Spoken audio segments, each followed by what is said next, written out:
So the issue that needs to be solved is that current prosthetics often do not meet the user's everyday needs and may limit mobility. Testing data using computer simulations and using the results to form a basis for how different materials act can help us solve the issue of which material is best suited to bionic prosthetics. In the trial, selected subjects willing to participate will be fitted for the new prosthetic and see how it adjusts to them. And then we will compare and contrast the results of both the standard prosthetic and the bionic prosthetic trials. And then in conclusion, bionic prosthetics are better suited to certain amputees. However, there are concerns such as cost. So in terms of bionic prosthetics for able-bodied people, we personally believe that prosthetics should only be used by those who need them, not by those who wish to benefit from them. This could lead to them becoming like sort of a form of body modification, which could belittle people's disabilities and have psychological consequences, as the loss of a limb is very traumatizing. The history of prosthetics. Artificial limbs have been used since 600 BC.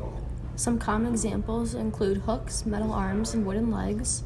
And these limbs were uncomfortable, they were difficult to use, were unattractive, and they didn't function very well. How prosthetic arms work. To determine where the prosthetic will go, the site of amputation has to be evaluated. There are two types of an arm amputation, one below the elbow and one above the elbow. The patient is then fitted with a prosthetic that is customized to them. Design of standard prosthetic arms. The part that connects the prosthetic to the residual limb is called the socket.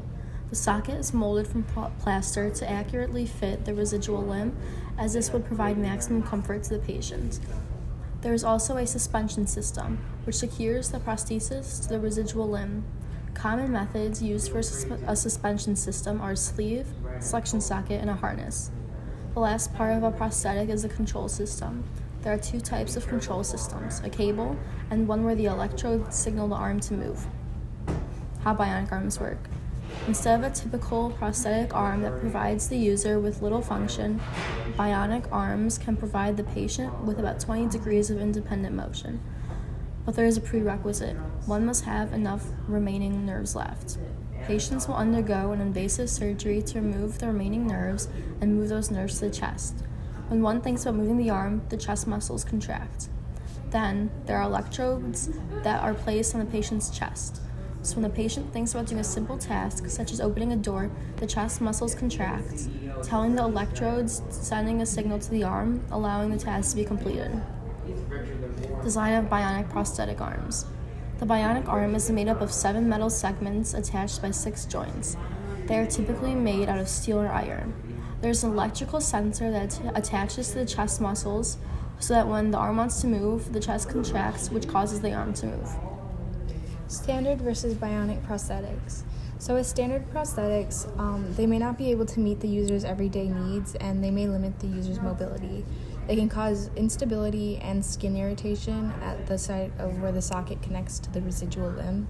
Long-term use can increase fatigue and may cause joint pain, and they're often made out of plastic, but they are cheaper than the bionic alternative. Bionic prosthetics can be used for a longer period of time. They have better stability and increased mobility. They increase the range of joint movement, possibly even to full range. There are little to no skin issues. They fit well to the amputation site, and the user often feels as if the prosthetic is actually a part of their own body. It's made out of durable materials, but it is more expensive than standard prosthetics and does require a surgery. So, government involvement in the future of prosthetics. The government can fund research for bionic prosthetics, increase involvement of healthcare agencies in covering at least some of the cost of prosthetics, focus their efforts on lowering the cost of prosthetics to make them more affordable for those who need them, and increase committee involvement in regulations or create committees to regulate prosthetics. Government regulations needed. The FDA classifies prosthetics as a Class 1 exempt medical device. Under Medicaid, prosthetics are considered an optional benefit. Since they are considered optional, the government provides very little funding. So more people can afford them, the government should provide funding for prosthetic devices.